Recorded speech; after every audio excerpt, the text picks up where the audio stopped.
Аким города Шымкент Габит Сыздыкбеков и представители турецкой компании «Акса Энерджи» во главе с Муратом Юстел подписали меморандум о реализации проекта по строительству в городе парогазовой установки мощностью до 500 мегаватт.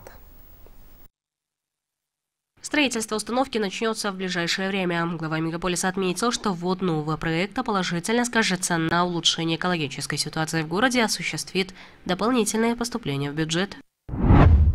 Стоит подчеркнуть, что реализация инвестиционного проекта стоимостью около $700 миллионов США направлена на обеспечение населения города качественной электрической и тепловой энергией, а также горячим водоснабжением.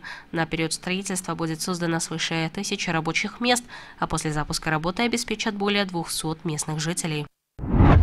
Габит Сыздыкбеков поблагодарил турецкую компанию за проявленный интерес к городу и прямые инвестиции в развитие энергокомплекса. Также он выразил готовность оказать всестороннюю поддержку в скорейшей реализации совместного проекта. Ружан Журенбаев, Алмаз Данабекулы. Новости.